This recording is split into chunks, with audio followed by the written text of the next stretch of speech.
All right. Now I can control the nose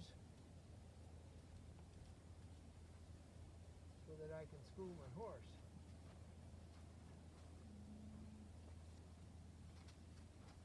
So as Pat and I were discussing during the intermission, we'll call it, there's groundwork and there's groundwork. There's being able to lead your horse and being able to lead your horse correctly. This horse is almost a year old, so we've let him around and no problem, but now he has to get good at it. He has to learn a feel and learn not to lean on the lead rope and all kinds of things that will be incorporated into his everyday life.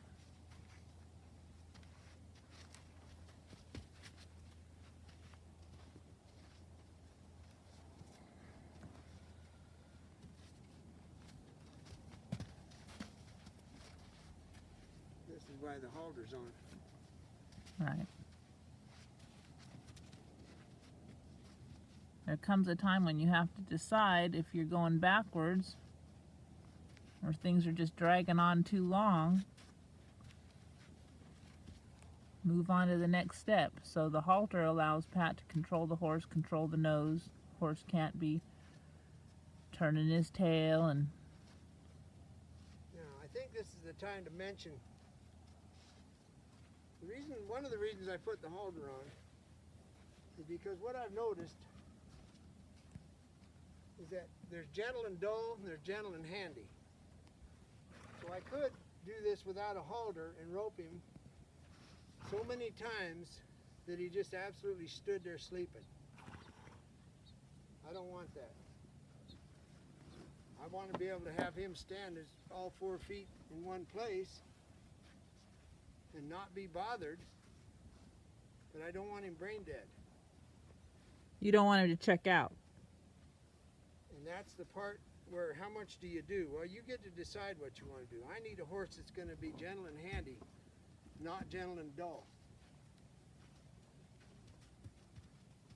And I hope this makes sense to you, because he's going to stand still when I do this, but I'm going to have a halter on him, and I'm going to get it done sooner. Not that I'm on a time frame, but I don't want to rope him so many times that I lose quality time of training. But you're not done roping him by any I'm means. not done roping by no means. I still got a lot to roping to do. But I got to move on. And I guess the point is like you rub them with a little tarp and you get them good about it. All right? Then you're in some kind of an event. Then you get to where you can ride him with a 50-foot tarp over his head and your head, and you lope in circles. Well, that's not where I'm headed. That's all fine. That's what you want to do, but that's not what I want. What I'm trying to do is to get control of these feet, and oh, by the way, I'm throwing the rope. By tipping that nose, stepping him over behind, I'm setting him up to teach him groundwork. And I'm already got ahead of the game by doing this. That's what I'm trying to get across. I hope that makes sense.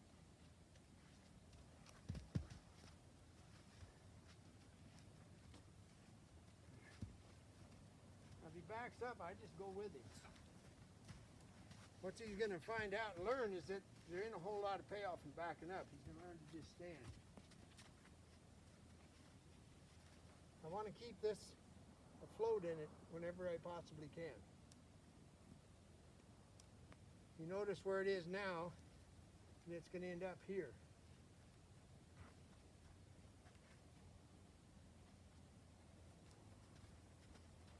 Like any good horse with a brain, I've noticed that after you introduce something like this, after a couple minutes, they start thinking about, I don't like it, what can I do to get away from it? Well, that's to be applauded. I'm helping him stay. I don't have him tied off to a snubbing post, I'm just helping him stay.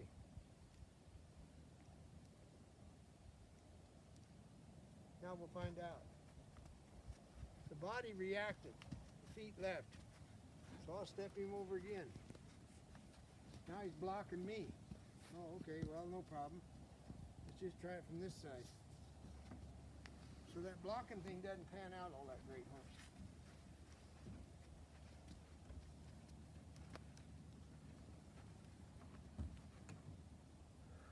Reassurance.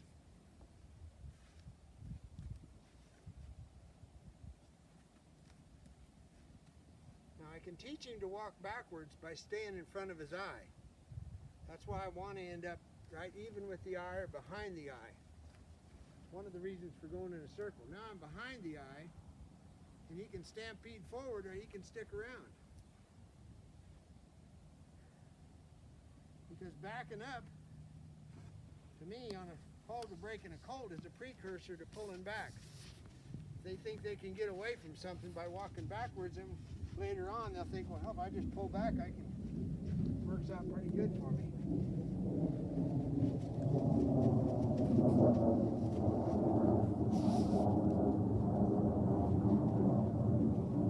I'm a real big believer in groundwork.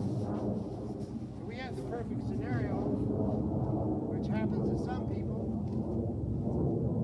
This will be the second time for us, and the fact that this colt was born and raised by us. So we have a really, really big advantage. That's only twice in our 18 years together.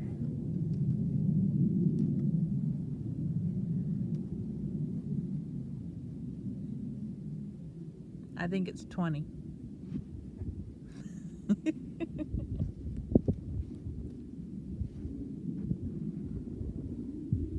He's gonna get hobbled. Just a matter of time. Here's the swing. Now I'm reassuring him more with my hand because he is standing still.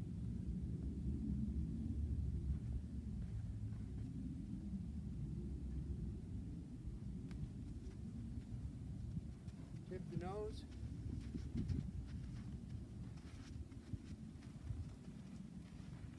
I'm not asking him to move, he's choosing to move. If he's wanting to stop, I can stop him by supporting him. Thinks he needs to go backwards.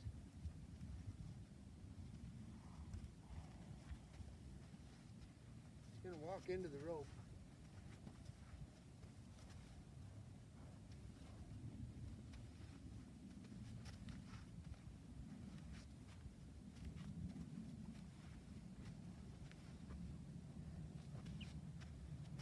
Just so we're clear, I'm behind the eye, and so every time he stampedes, in other words, if he wants to walk forward, I can just close my elbow and bend him. So that keeps him in the country, and oh, by the way, when I tip his nose, he disengages his hindquarters. Sound familiar?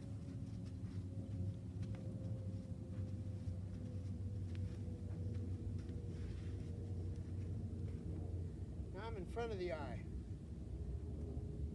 Feels more comfortable with me here. Why? Who cares? I don't take horses to therapy. I just go on with it. If you do a whole lot of too much, you're going to get slapped in the face. If you don't do enough, you're just going to get run over. So there's a benchmark for you. He was starting to think about pushing me around and Deb around, and that's why we're here today. This is the most work he's had since he's been born, other than the consistency of catching and leading.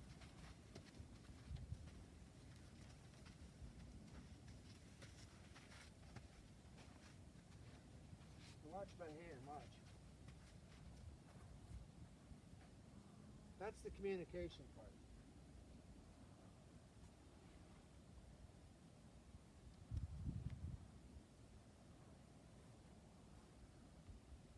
So there's a term called separation. Polo players have to swing a mallet. Cowboys have to swing a rope. The horse has to separate in his brain that what we're doing with our swinging our arm around isn't going to hurt him. That's separation.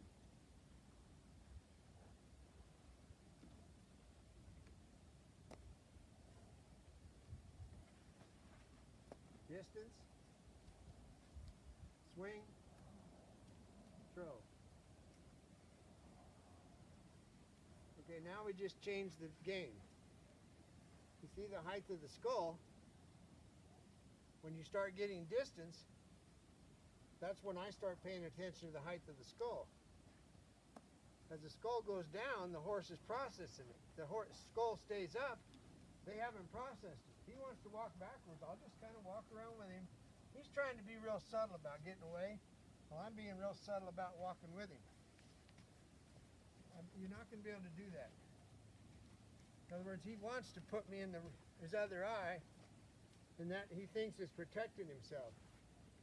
So I'm saying no, that's why we're here today. That's exactly why we're here today. You need to do what I asked you verbatim, and you'll find out that it's a pretty good life.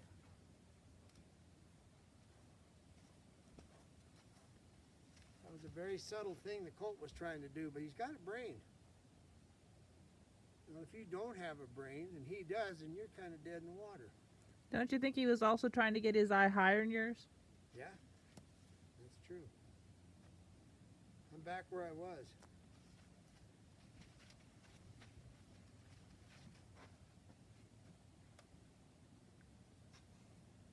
You're going to get a stirrup thrown over you.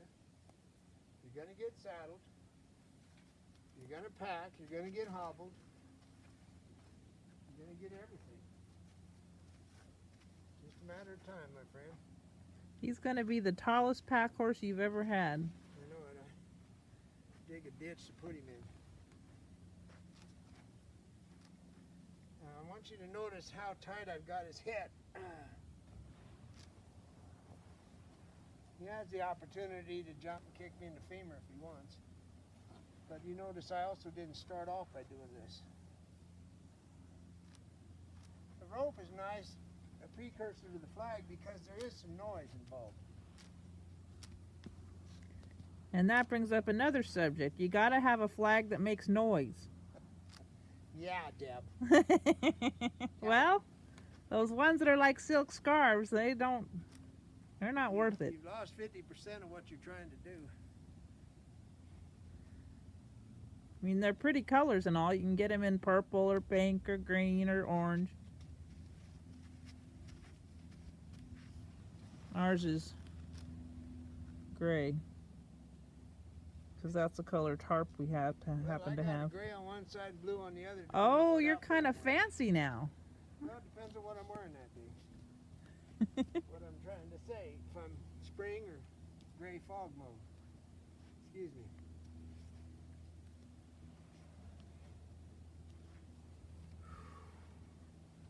Now we're gonna see how all this is working out. Would you talk a little bit about what you just did? In other words, you didn't want his nose. Yeah, he looked away, and that's unacceptable. He was checking out. So I bumped his head back. Now I'm between him and his compadres. I'll get out of the way, allow him to fall into sin. Then I'm going to give him an option of getting caught or getting roped. It's his call. You do have the best view in a round pen. The round pen, the view, the backdrop. See where he's going? Yeah. Well, that's, I guess, why they call them herd animals. I could do this with solid wood and all that, and everybody has to be quiet, but I don't. Now, what's the choice, horse? One thing you got to know is he understands I don't have a lariat. He knows that's no doubt. So He's so stymied. He's like, damn you, damn you. now, if you can see the look on this horse, to me, that's why we came here today. This is exactly why we just went through what we just went through.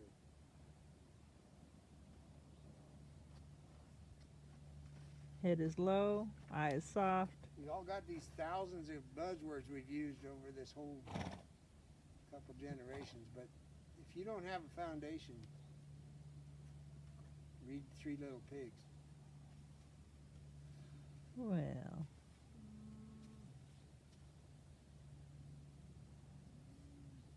Now, Call it what you want, say what you think. I don't care. All I know is what just happened. So you can put any label you want on it. If you'll notice, there are no treats. I made no noises. I just simply hung out until it outlasted him. He said, well, you know what? I'll stick with him. So I'm not going to catch him. I'm done. Thanks a lot, folks.